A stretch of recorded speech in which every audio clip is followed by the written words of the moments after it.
Hi, this is Bastiaan, and this is the annotation of a game I played against 1900 opponents, facing the King's Gambit. So I'm playing black.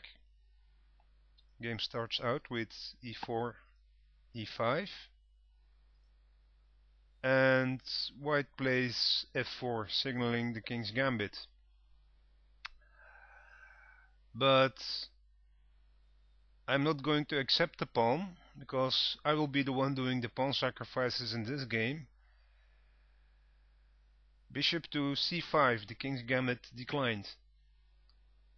And now white cannot recapture the pawn, because if pawn takes pawn at this point, I can play queen h4 check, which will lead either to g3 to block the check.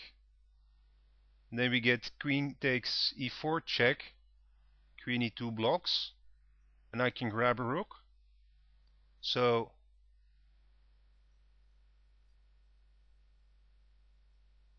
grabbing the pawn is a mistake.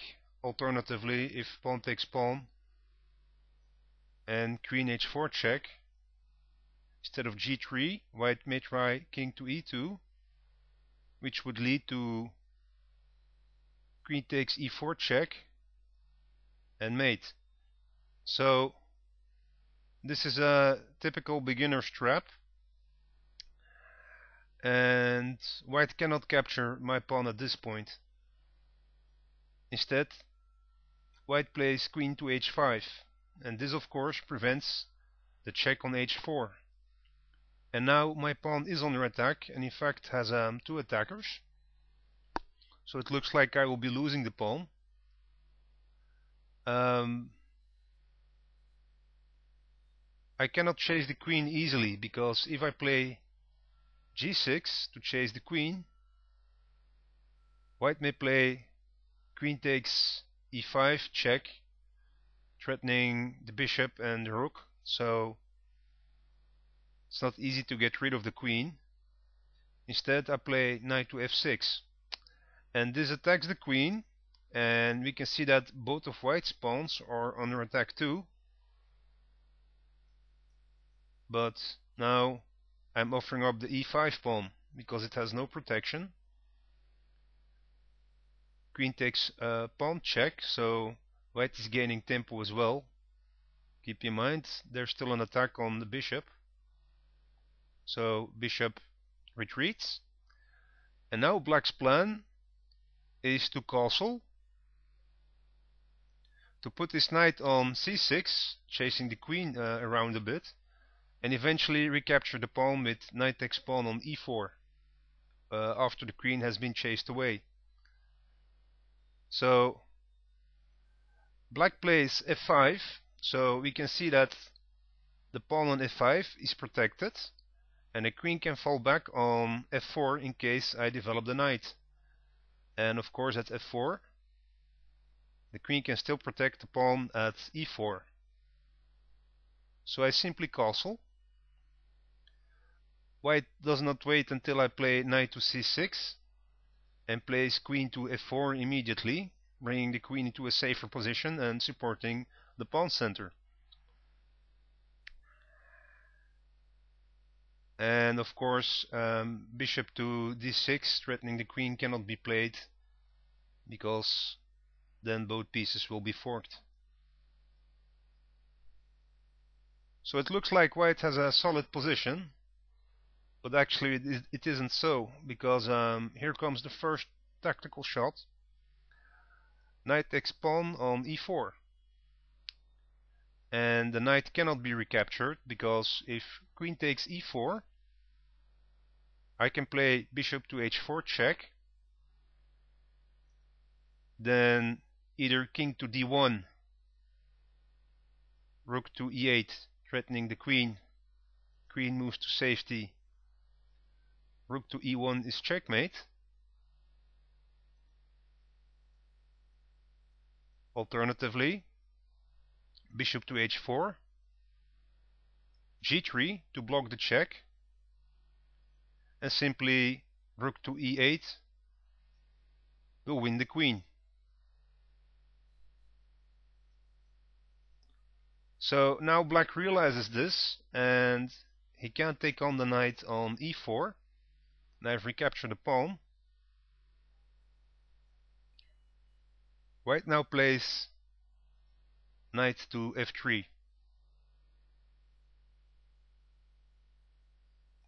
I play rook to e8, rook to the open file, opposite to the king. White plays d3, activating the bishop and trying to chase away the knight. And here comes another tactical shot. Knight to g3, attacking the rook. And it looks like there are a few defenders on the g3 square, but actually it's not easy for the knight to be recaptured or for the rook to move. Let's say if rook to g1, I can play bishop to d6 check, gaining the queen. So white cannot afford to move the rook. If queen recaptures, which wasn't played, I can play bishop to h4, winning the queen.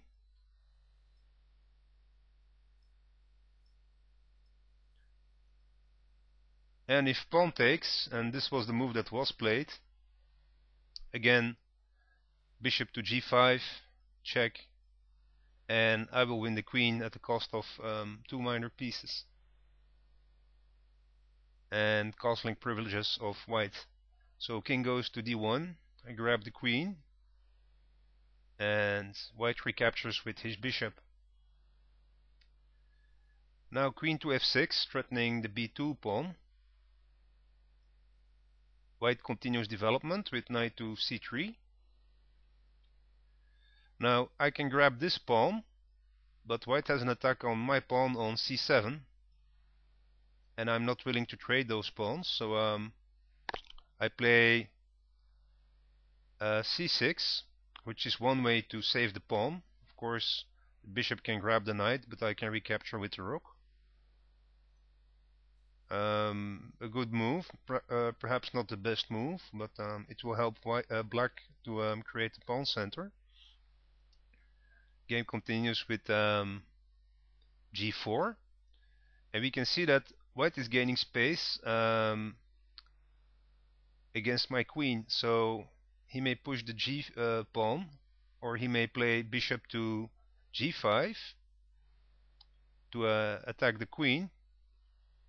I play h6 in order to prevent advances.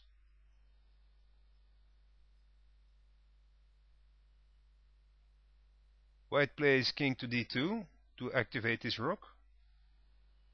I play d5 to get some center control with the pawns. White plays rook to h3, looking for a rook lift of sorts. I play b5, so I'm creating a pawn storm. a4, perhaps not the best move. b4, attacking the knight. Knight retreats to d1. c5, closing the pawn formation. a5, so white is advancing his pawn as well. Knight to c6, knight to e1. So now the rook on h3 can go to the open file, the open e file. I continue with bishop to a6,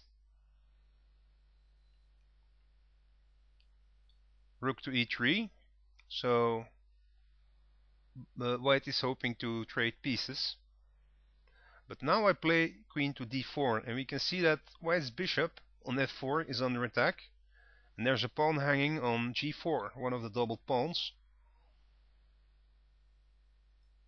White takes the rook, I recapture.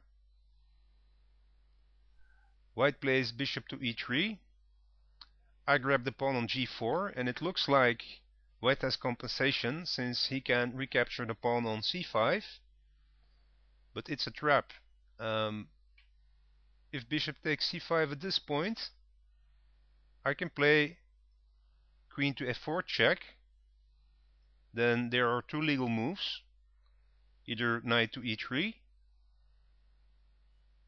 and I can play queen to f2, check, king to d1, then d4. So I'm attacking the knight. If bishop takes, knight takes, and there's no protection for the knight on e3, and the knight of course is protecting the bishop on f1, and this is also a forced mate, by the way, so it's clearly losing for white if he grabs the pawn this way.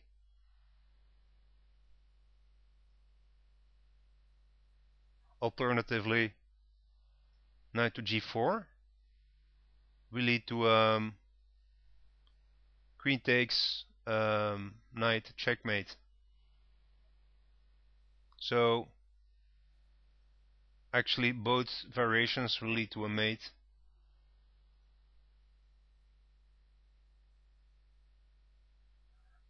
If white takes on the pawn on c5. If white takes on the pawn on c5, queen to a4 check, and plays the other legal move, bishop to e3, white will lose a minor piece after queen takes bishop on f1. So that's also losing for white.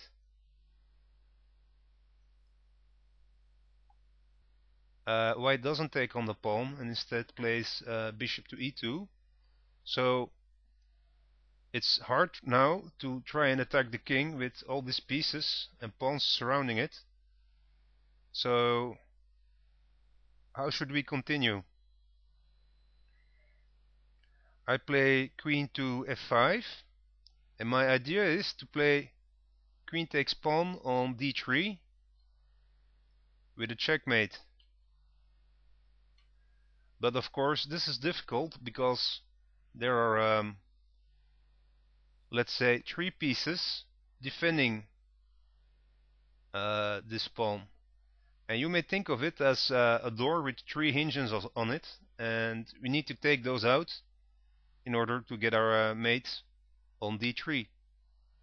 So white plays knight to f3, so there's one defender moving away. I can take out the 2 remaining ones. d4, attacking the bishop. Bishop retreats. So now I've got a clear field on the e2 defender. b3. Now black may recapture or he may advance, it doesn't matter, but I need to get rid of the c2 pawn. Pawn takes pawn. Rook takes the bishop, check. King recaptures. And now I can take on the d3 pawn, check. King goes to e1 and queen to e2 checkmate. So that was a game using the bishop counter gambit, or the king's gambit declined, against a 1950 opponent, I believe. I hope you enjoyed watching this game and the annotation, and please leave a comment and have a great evening.